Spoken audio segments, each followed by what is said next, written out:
Hey guys, ఎలా ఉన్నారు? ఇండియాలో ఉన్న ప్రతి ఒక్కరి దగ్గర ఒక ఆయుధం ఉంది, అదే ఓట్.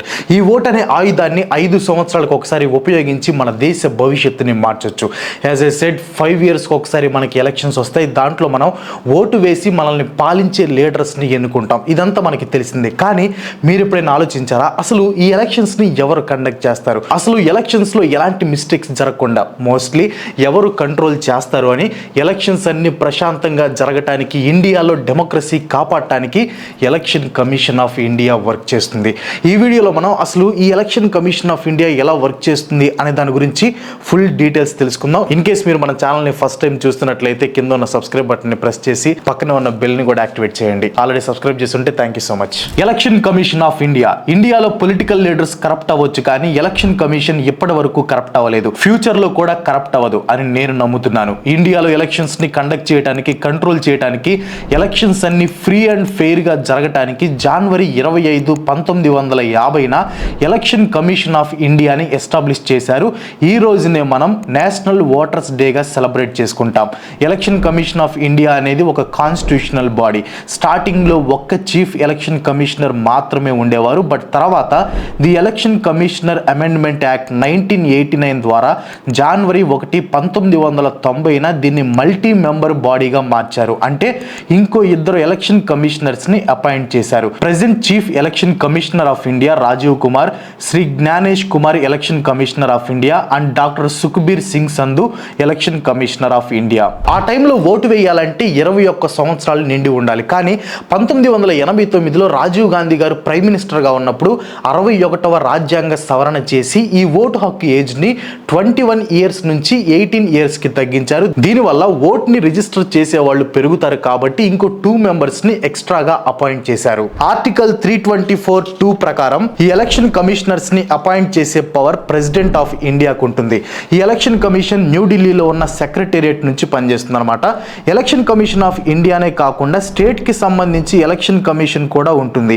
ఈ state election commission Panchayati Raj, municipality and local body elections ని కండక్ట్ చేస్తుంది. ఎలక్షన్ కమిషన్ ఆఫ్ ఇండియా ముఖ్యమైన elections like president elections, vice president elections, Lok Sabha and Rajya Sabha elections, అన్ని రాష్ట్రాల అసెంబ్లీ ఎలక్షన్స్ ఇలాంటివన్నీ కండక్ట్ చేస్తుంది. ఈసీఐ ఎలక్షన్ అనౌన్స్మెంట్ నుంచి రిజల్ట్స్ కి సంబంధించిన ప్రతి దానిపైన డెసిషన్ తీసుకుంటుంది. స్టేట్ లెవెల్లో జరిగే ఎలక్షన్ వర్క్స్ లో ఈసీఐకి అసిస్ట్ చేయడానికి ప్రిన్సిపల్ సెక్రటరీ ర్యాంక్ లో ఉన్న IAS officer state election commission officer గా వర్క్ చేస్తారు.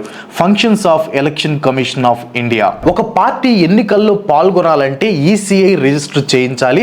ఈసీఐ ఇండియాలో ఉన్న పొలిటికల్ పార్టీస్ అన్నిటిని గుర్తించి national, regional and sub regional parties గా క్లాసిఫై చేసి వాటికి పార్టీ సింబల్స్ ని ఇస్తుంది. For example BJP national party and దాని గుర్తు కమలం, వైఎస్ఆర్సీపీ స్టేట్ పార్టీ దాని గుర్తు ఫ్యాన్, టీడీపీ స్టేట్ పార్టీ దాని గుర్తు సైకిల్. ఇలా పార్టీస్ అన్నిటిని క్లాసిఫై చేస్తుంది అనమాట. అలానే ఎలక్షన్స్ టైంలో మోడల్ ఆఫ్ కండక్ట్ అంటే కొన్ని రూల్స్ ని పొలిటికల్ పార్టీస్ అండ్ క్యాండిడేట్స్ కి పెడుతుంది. ఇది ఎలక్షన్ అనౌన్స్మెంట్ ఇచ్చినప్పటి నుంచి ఎలక్షన్స్ అంతా అయ్యి రిజల్ట్స్ వచ్చే వరకు అమల్లో ఉంటుంది. అలానే బహిరంగ సభల్లో లౌడ్ స్పీకర్ పెట్టుకోవాలంటే లోకల్ పోలీస్ స్టేషన్ లో పర్మిషన్ తీసుకోవాలి. ఏ పార్టీ క్యాండిడేట్ కూడా రోజులో 10,000కి మించి క్యాష్ ట్రాన్సాక్షన్స్ చేయకూడదు. పార్టీలు డబ్బులు పంచి వాళ్ళ పార్టీలకు ఓటు వేయండి అని అడగకూడదు. అలానే ఆ పార్టీ క్యాండిడేట్స్ కూడా పోలింగ్ స్టేషన్స్ కి ఓటర్స్ ని తమ వాహనాల్లో తీసుకెళ్లకూడదు.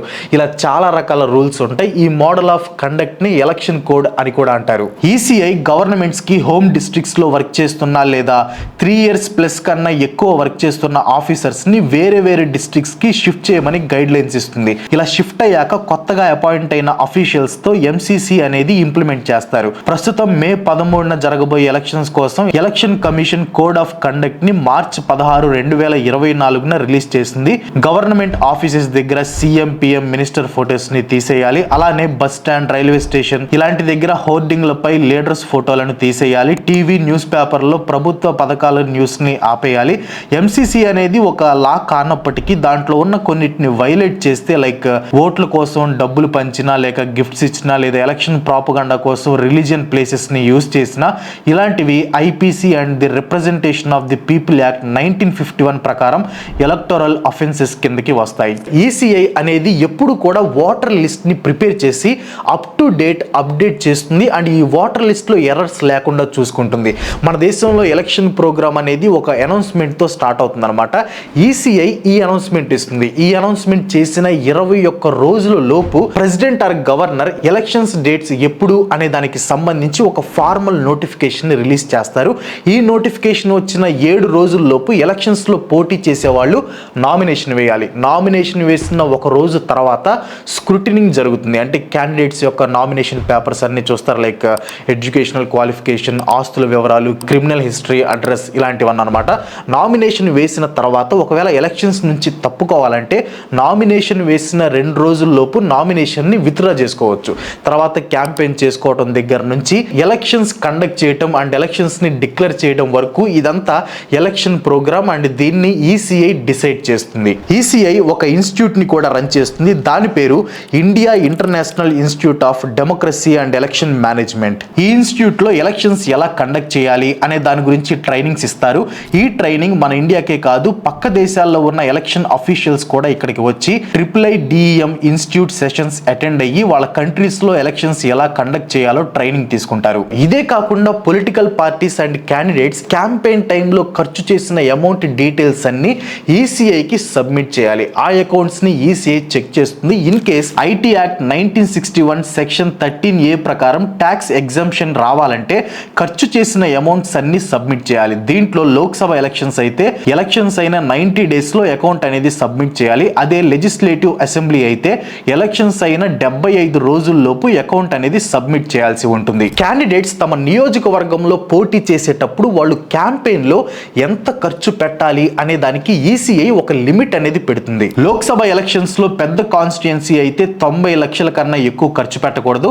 అదే చిన్న కాన్స్టిట్యుయెన్సీ అయితే 75 లక్షల కన్నా ఎక్కువ ఖర్చు పెట్టకూడదు. అదే లెజిస్లేటివ్ అసెంబ్లీలో పెద్ద కాన్స్టిట్యుయెన్సీ అయితే 40 లక్షలు అండ్ చిన్న కాన్స్టిట్యుయెన్సీ అయితే 28 లక్షలు. ఒకవేళ ఏ క్యాండిడేట్ అయినా ఇచ్చిన లిమిట్ దాటి ఖర్చు పెడితే సెక్షన్ 10A RPA 1951 ప్రకారం 3 సంవత్సరాల వరకు ఎలక్షన్స్ లో పోటీ చేయకుండా డిస్క్వాలిఫై చేస్తారు. కానీ దీంట్లో చాలా లూప్ హోల్స్ ఉంటాయి. వాటన్నిటిని యూజ్ చేసుకుని మన రాజకీయ నాయకులు కోట్లు ఖర్చు పెడతారు. అధికారంలోకి వచ్చిన తర్వాత వడ్డీతో సహా లాగేస్తారు. ఈ లిమిట్ అనేది ఓన్లీ క్యాండిడేట్స్ కి మాత్రమే, పొలిటికల్ పార్టీస్ కి కాదు. పొలిటికల్ పార్టీ ఎంతైనా ఖర్చు పెట్టుకోవచ్చు. చాలా మంది నేను ఒక్కడిని ఓటు వేయకపోతే ఏమవుతుందిలే అని అనుకుంటారు. అలాంటి వాళ్ళ కోసం election commission of India voter awareness programs లాంటివి కండక్ట్ చేస్తుంది. అలానే ఎలక్టోరల్ ప్రాసెస్ లో ఈసీఐ చాలా ఇంప్రూవ్మెంట్స్ అనేది తీసుకొని వచ్చింది. లైక్ ఎలక్టోరల్ రోల్స్ ని కంప్యూటరైజ్ చేయటం, సెన్సిటివ్ పోలింగ్ బూత్స్ లో జరిగే పోలింగ్స్ ని వీడియో తీయటం, ballot papers and ballot boxes ని ఎలక్ట్రానిక్ ఓటింగ్ మిషన్స్ తో రీప్లేస్ చేయటం, ఇలాంటి ఇంప్రూవ్మెంట్స్ చేయటం వల్ల స్పీడ్ గా ఎలక్షన్స్ కండక్ట్ చేయడమే కాకుండా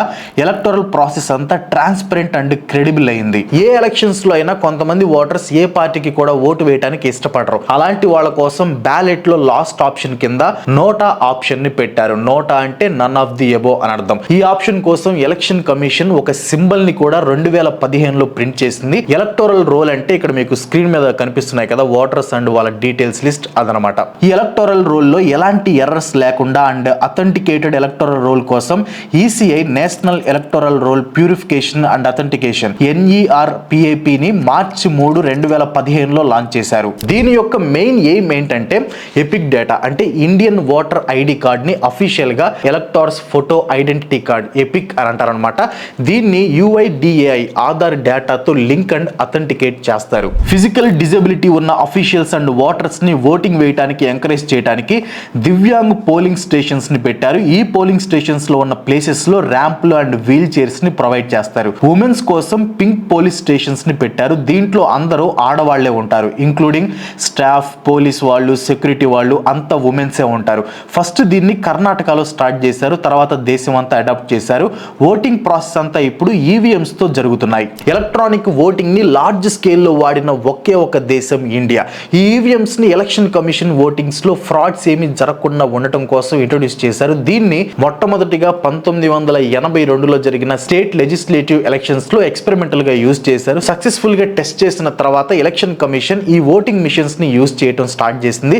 ఆల్రెడీ ఈవీఎం మిషన్స్ మీద నేను ఫుల్ లెంగ్త్ వీడియో చేశాను. లింక్ కింద డిస్క్రిప్షన్ లో ఉంటుంది. ఇంట్రెస్ట్ ఉంటే ఒకసారి చూడండి. Innovations and initiatives in recent elections in India. ECI information టెక్నాలజీని యూజ్ చేసి సపోర్ట్ సర్వీసెస్ ఇవ్వడానికి 2015 జనవరి 25న నేషనల్ ఓటర్ సర్వీసెస్ పోర్టల్ ని లాంచ్ చేసింది. దీంట్లో ఓటర్స్ వాళ్ళ యొక్క నేమ్ ని, పేరుని ఎలక్టోరల్ లిస్ట్లో సెర్చ్ చేసుకోవచ్చు. న్యూ రిజిస్ట్రేషన్ కోసం ఇంగ్లీష్ లేదా హిందీలో ఆన్లైన్లో అప్లై చేసుకోవచ్చు. కరెక్షన్స్ కూడా చేసుకోవచ్చు. ప్రజలు లేదా పొలిటికల్ పార్టీస్ కంప్లైంట్స్ ని సబ్మిట్ చేయడం కోసం సమాధాన్ అనే యాప్స్ ని డెవలప్ చేశారు. పొలిటికల్ పార్టీస్ కానీ క్యాండిడేట్స్ కానీ ఎలక్షన్స్ కోసం క్యాంపెయిన్ చేసుకోవడానికి like rallies, meetings, loud speakers, temporary party office, helipad and helicopter landing permissions కోసం మాన్యువల్ గా పర్మిషన్స్ తీసుకోవడం వల్ల టైం వేస్ట్ అవ్వడం లాంటివి జరగడంతో సువిధ అనే సాఫ్ట్వేర్ ని డెవలప్ చేశారు. దీంట్లో కావాల్సిన పర్మిషన్స్ కోసం డాక్యుమెంట్స్ ని సబ్మిట్ చేస్తే చాలు 24 గంటల్లో పర్మిషన్ అనేది వస్తుంది. దీంట్లో అప్లికేషన్ నెంబర్ ఎంటర్ చేస్తే అప్లికేషన్ ట్రాక్ కూడా చేసుకోవచ్చు. దీంతో పాటు ఎలక్షన్స్ యొక్క వెహికల్ మేనేజ్మెంట్ కోసం సుగమ్, పోలింగ్ బూత్ కి సంబంధించిన ఆఫీసర్స్ కోసం ఎలికాన్ లాంటి సాఫ్ట్వేర్స్ ని ఈసీఐ ఇంట్రడ్యూస్ చేసింది. ఎలక్షన్స్ అన్ని ఫ్రీగా అండ్ ఫెయిర్ గా ఎలాంటి గొడవలు లేకుండా జరుగుతున్నాయంటే దానికి reason election commission of India. And ఈ ఎలక్షన్స్ కండక్ట్ చేయటం అంత ఈజీ ఏం కాదు, వేల కోట్లు ఖర్చు అవుతుంది. అసలు ఒక ఎలక్షన్ కండక్ట్ చేయడానికి ఎంత ఖర్చు అవుతుంది అనే దానికి సంబంధించి క్రేజీ టోనీ ఛానల్లో ఒక వీడియో ఉంటుంది. ఇంట్రెస్ట్ ఉంటే ఒకసారి చూడండి. దానికి సంబంధించిన లింక్ కింద డిస్క్రిప్షన్లో ఉంటుంది. That's all for today. ఈ వీడియో మీకు ఎలా అనిపించిందో కింద కామెంట్లో చెప్పండి. వీడియో నచ్చితే లైక్ చేయండి, షేర్ చేయండి. అండ్ ఇలాంటి వీడియోస్ మరెన్నో మిస్ కాకుండా చూడాలంటే వెంటనే మన ఛానల్కి సబ్స్క్రైబ్ చేసుకోండి. ఇంకో మంచి చెప్తాం. మళ్ళీ కలుసుకుందాం. అందరికి సెలవు. Bye bye.